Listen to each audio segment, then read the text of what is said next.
अम्ल की बात करेंगे कुछ अम्ल अम्ल की बात करेंगे, इसके गुण,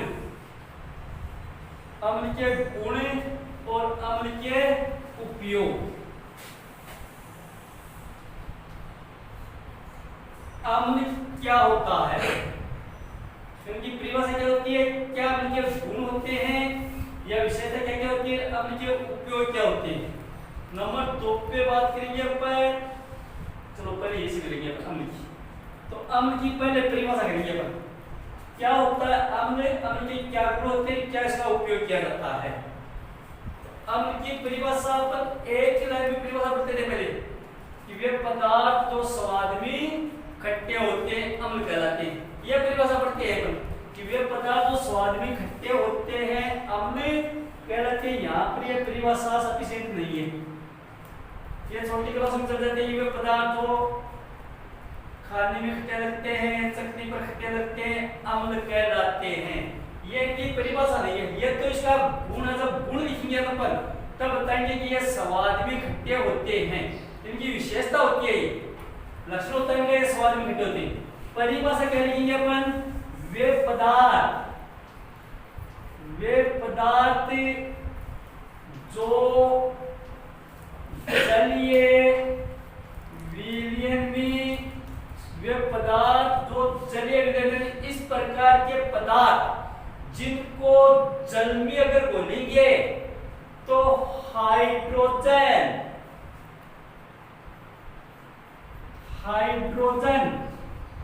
धन आयन,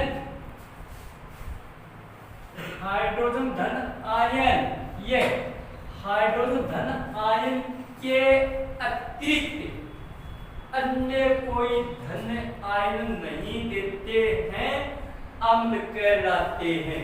यानी इस प्रकार के पदार्थ जिनको अगर पानी में घोलते हैं, पानी में मिलाते हैं, तो पानी में मिलाने पर सिर्फ हाइड्रोजन धन आयन देगा, वो हाइड्रोजन आयन देगा। इसके अलावा जो भी आयन देंगे वो सारे के सारे ऋण आयन देंगे।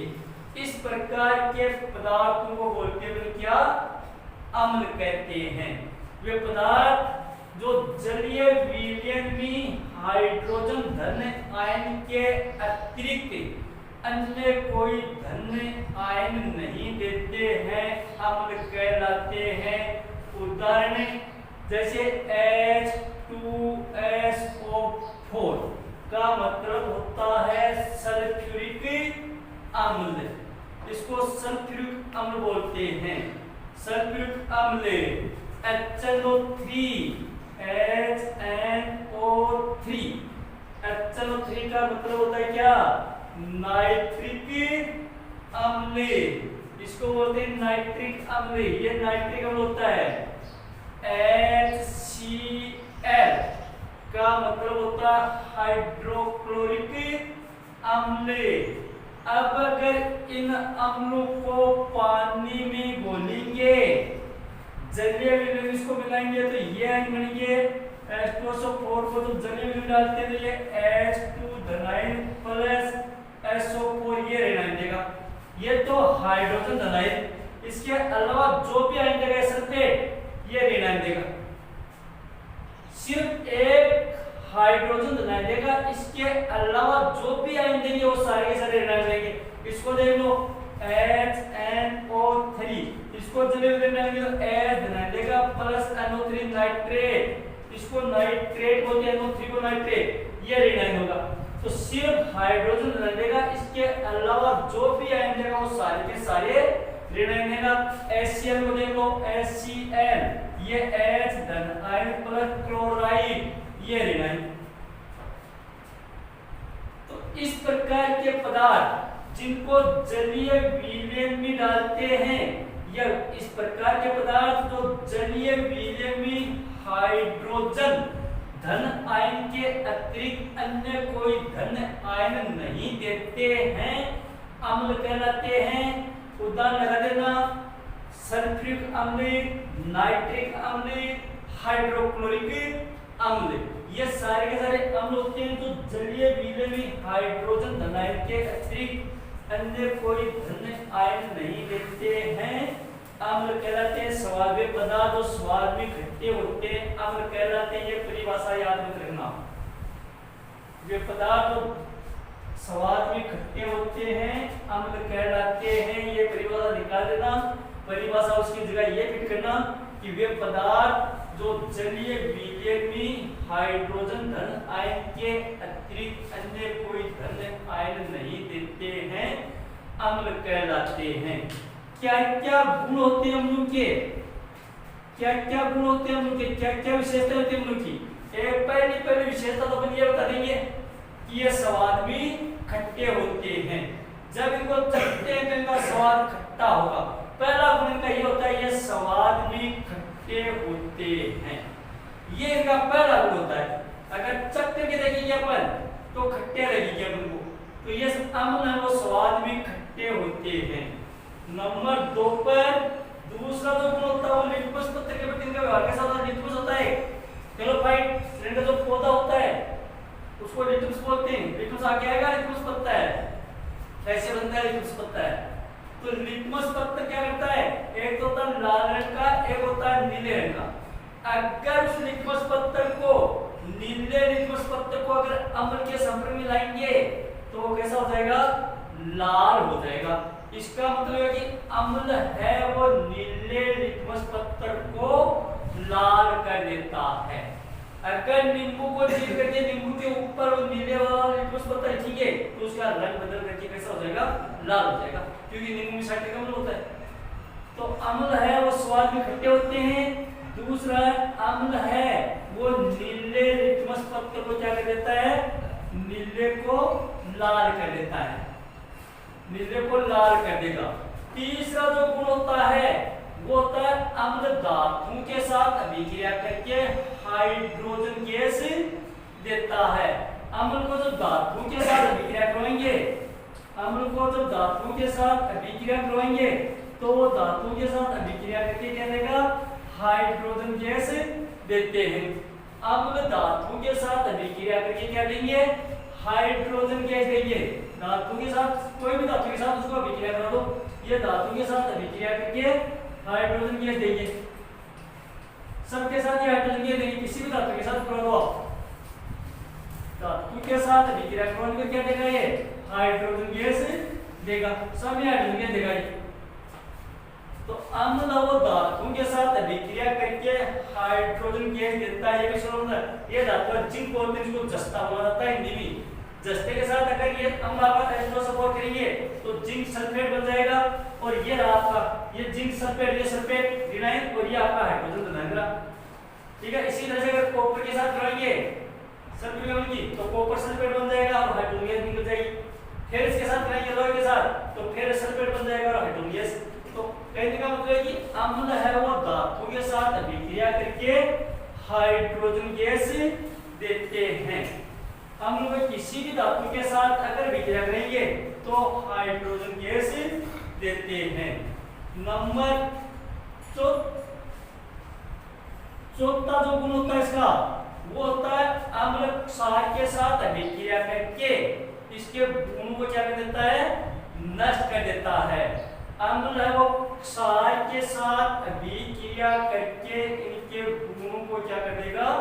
नष्ट कर देगा। ये क्षार NaOH, सोडियम हाइड्रोक्साइड NaOH, इसके साथ अगर हम इनकी अभिक्रिया करेंगे तो क्या बन जाएगा?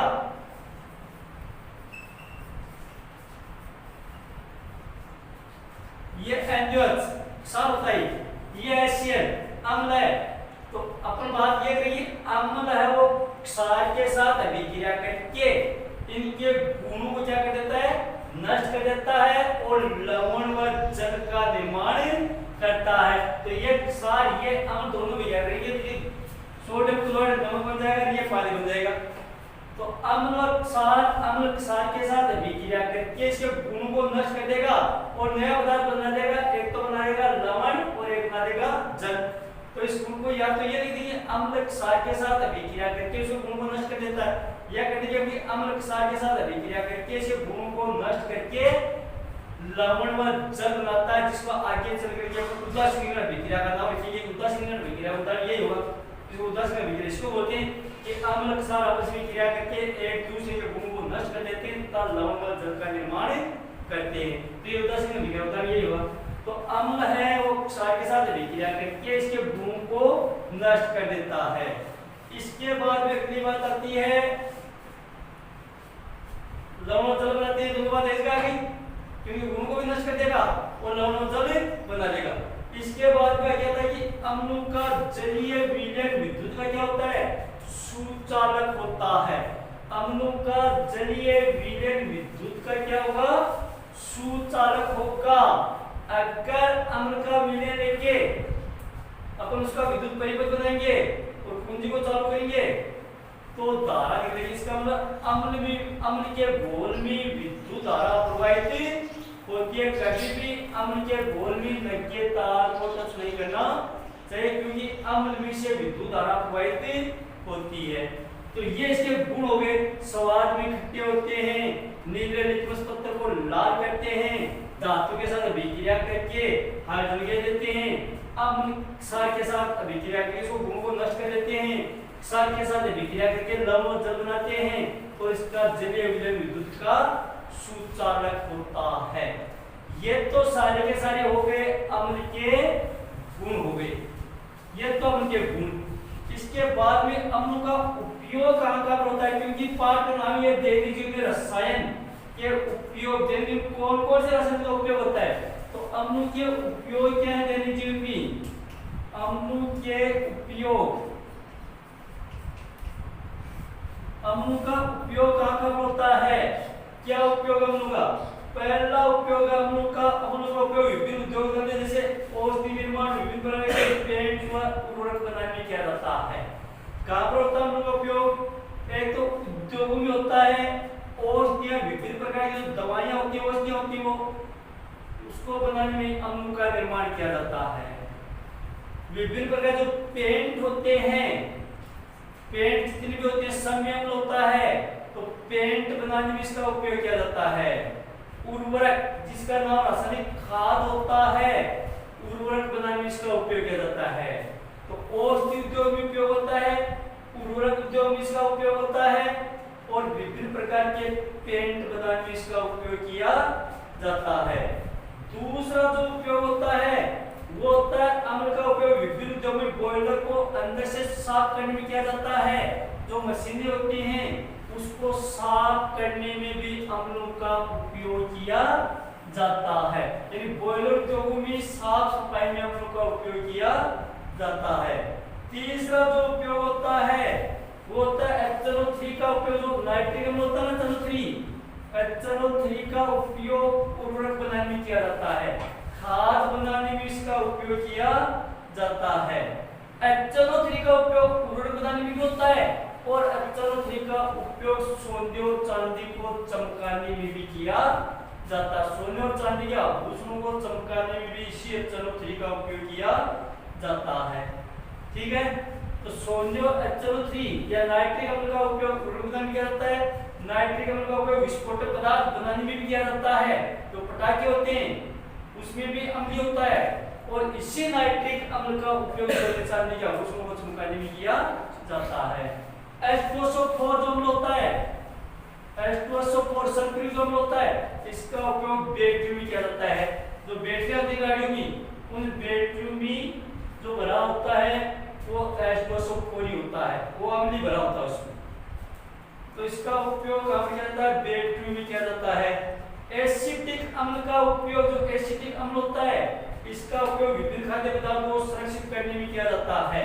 विभिन्न खाद्य पदार्थ सड़ते नहीं, लंबे समय तक इनका स्वाद बना रहता है। लंबे समय तक उस स्वाद को बनाए रखने के लिए एसिटिक अम्ल मिलाया, अचार वगैरह जो आते हैं उनमें समय एसिटिक अम्ल होता है। सिरके का जो उपयोग होता है, सिरका अम्ल होता है एक तरह का, सिरके का उपयोग अचार को सड़ने से बचाने में किया जाता है, यानी अचार को संरक्षित करने में किया जाता है। और एसिटिक अम्ल का उपयोग लकड़ी के फर्नीचर आदि को साफ करने में किया जाता है। जो वार्निश करते हैं लकड़ी के फर्नीचर पर वो एसिटिक अम्ल की होती है। तो ये सारे अम्ल के उपयोग हो गए।